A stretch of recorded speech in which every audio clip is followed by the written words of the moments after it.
hanya ke roda belakang. Tapi mobil ini tetap all-wheel drive. Nah, all-wheel drive-nya itu di-provide oleh motor listrik. Ada satu di belakang dan ada dua di depan yang secara independen mengendalikan dua roda. Total dengan motor listriknya, mobil ini menghasilkan 1015 atau 1001 HP. Jadi ini adalah mungkin Aku tadi mana? lagi ini sudah hypercar dengan tenaga di atas 1000 HP.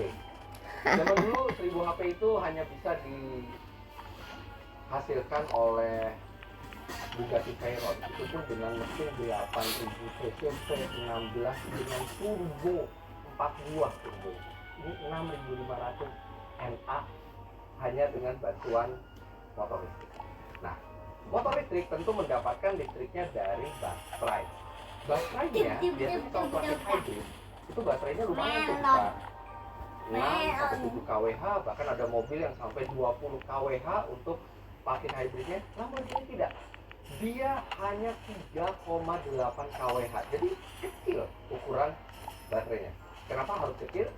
Nah, space-nya satu tidak banyak, kemudian ini adalah mobil yang dipakai untuk handling yang bagus juga. Artinya baterai tidak boleh terlalu berat, karena baterai yang berat akan menghasilkan cornering performance atau performa menikung yang menurun. Makanya baterainya tidak besar, 3,8 kWh, yang kalau di charge itu di charge penuh itu bisa menjalankan mobil hanya 10 kilo. Jadi memang mobil ini tidak dibuat untuk dikendarai dengan tenaga listrik terus-terusan. Yaitu paling tenaga listriknya bisa dipakai kalau misalnya kita masuk ke kompleks perumahan, kita nggak ingin berisik, itu kita bisa pakai tenaga listriknya. Tapi yang paling penting buat Lamborghini, adanya dua motor itu menambah performa dari mobil. Dan untuk mengecas baterainya ada dua cara. Yang pertama lewat port charger di depan, di balik bagasi, itu kita bisa mengecas dengan 7700 watt, yang artinya hanya butuh kira-kira setengah jaman untuk memenuhi baterainya. Atau kita bisa melakukannya sambil jalan, karena mesin ini juga bisa bertindak sebagai genset untuk mengecas baterainya tersebut. Dan dengan mesin yang sebesar ini, tenaga sebesar itu, untuk mengecas baterai plug-in hybridnya tersebut hanya butuh 6 menit. Jadi kalau misalnya kita bersenang-senang dengan mobilnya, aduh mau pulang jam segini lagi, aduh ketahuan istri lagi kalau misalnya suaranya keras, harus pakai listrik nih, Anda hanya butuh 6 menit untuk bikin baterainya itu penuh, dan Anda bisa berjalan sampai 10 km hanya menggunakan listrik. Hal berikutnya yang berubah adalah transmisinya. Kalau di Aventador itu transmisinya 7 speed single clutch, yang membuat Anda kejeduk-jeduk setiap kali Anda berpindah gigi, apalagi di mode Corsa. Sekarang sudah menggunakan dual clutch 8 speed, yang artinya dia bisa memanfaatkan power band secara maksimal karena dia lebih rapat dibanding giginya, serta menghasilkan perpindahan gigi yang lebih halus. Dan itu mestinya akan berpadu serasi dengan mesin NA-nya yang sekarang mampu berputar sampai 9.500 rpm. 9.500 rpm di mesin V12. Itu sama aja seperti banyaknya pembakarannya ya. Itu sama aja kayak mesin 4 silinder yang bergerak hampir 30.000 rpm. Nah, satu detail yang sangat menarik dari ini adalah Sudah tadi minum? gas buangnya itu Belum minum lah. ada dua yang ini ditempatkan sangat-sangat. Minum lagi, azan tak boleh minum lagi. Diganti sekali knalpot ini. Sebenarnya ini bukan dua knalpot ya, aslinya ada 4 knalpot tapi dibungkus dengan dua muffler tip yang heksagonal seperti ini. Yang banyak. Di bawah ada diffuser, dan diffusernya ini benar-benar efektif untuk meluruskan angin supaya menjaga downforce. Ditambah juga dengan sayapnya ini, sayapnya aktif ya, jadi dia juga bisa naik otomatis ketika mobil mencapai kecepatan tinggi, karena mobil ini memiliki kokpit yang tidak main-main. Kokpit ya 350 km per jam. Kalau Anda berani 350 km per jam. Nah, untuk chasisnya sendiri, mobil ini dibuat dari full carbon fiber. dan secara chassis atau monokoknya itu dia 10% lebih ringan dibandingkan yang dimiliki oleh Aventador, tapi 25% lebih rigid. Kenapa harus rod karbon? Karena dia berusaha untuk bobotnya itu tidak berat, karena itu juga plug-in hybrid. Nah, tapi walaupun sudah menggunakan carbon fiber, mobil ini masih cukup berat, 1772 kg, yang artinya itu 200 kg lebih berat dibandingkan Lamborghini Aventador, dan sekitar 200 kg juga lebih berat dibandingkan Ferrari SF90 yang merupakan rival dari mobil ini. Artinya ada bobot, tetap ada bobot yang bertambah. Untuk membuat mobil ini tetap memiliki performa menikung yang baik, mobil ini menggunakan teknologi active torque vectoring di depan. Jadi motor listrik yang di depan itu aktif mengubah distribusi dayanya sesuai ban mana yang sedang membutuhkan untuk membuat mobil itu bisa menikung lebih tajam. Dan juga ada sistem rear wheel steering untuk membantu mobil ini juga menikung lebih tajam di flat, sehingga diharapkan kelebihan bobot 200 kg itu tidak akan terlalu mempengaruhinya ketika dibawa secara eksklusif. Ternyata masih ada tempat untuk medium bag, travel bag juga bisa di sini, tempat yang masih cukup besar, dan di sini ada charger portnya kalau kita mau nge-charge di rumah. Tapi menurut saya buat apa ya?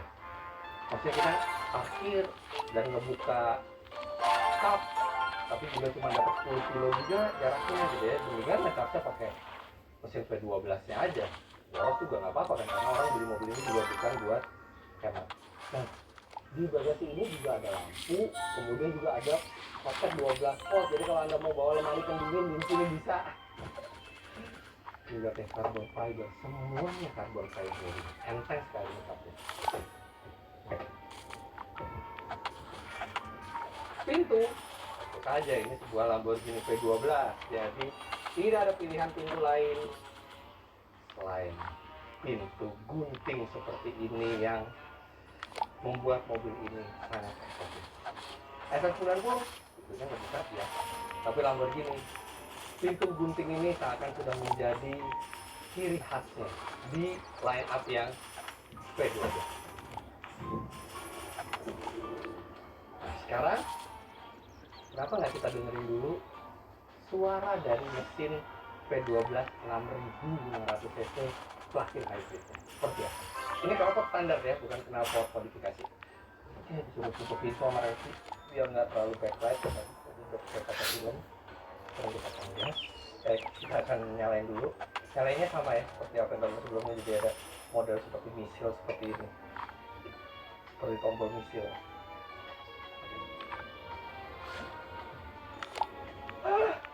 Nggak ada suara.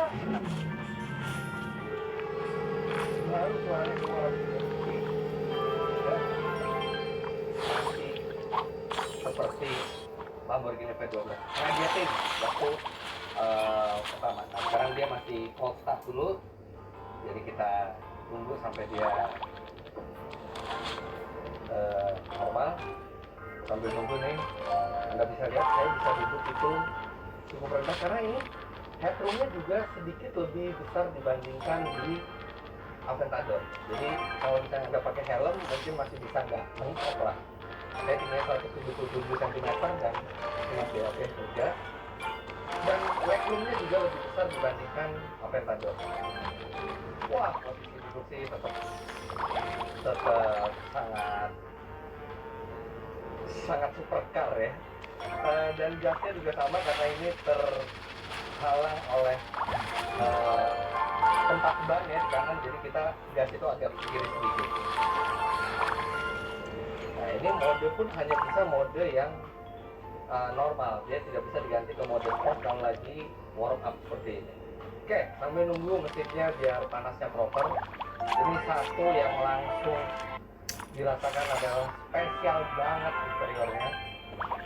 Ada 3 layar, ada layar di tengah, ada layar instrumen, dan ada satu layar lagi Ini sebenarnya Ferrari lebih dulu sih, cuman Lamborghini kalian punya dan ini nice karena artinya penumpang di kiri itu bisa merasakan ketegangan yang sama. Di sini ada speednya, terus nanti APM-nya juga bisa keluar di situ. Belum saya bicarain keluar lainnya, kita gas dulu.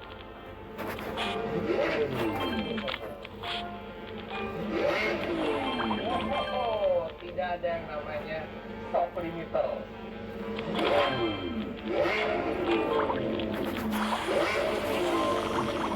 Mesinnya tuh lebih cepat berputarnya dibandingkan RPM-nya.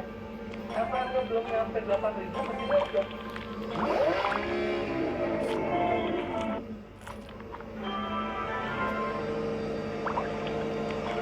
Ternyata ada stop limiternya. Tapi stop limiternya bukan di 4.000 atau 3.000, tapi di 8.500.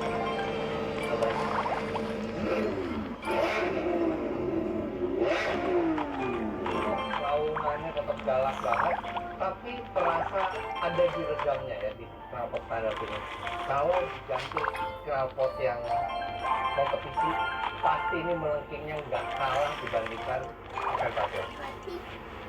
Oke, setirnya ini kulit dan sebenarnya ada 70 warna yang bisa Anda kombinasikan untuk bagian dalamnya ya. Tapi ini seru juga nih, ini kombinasi hitam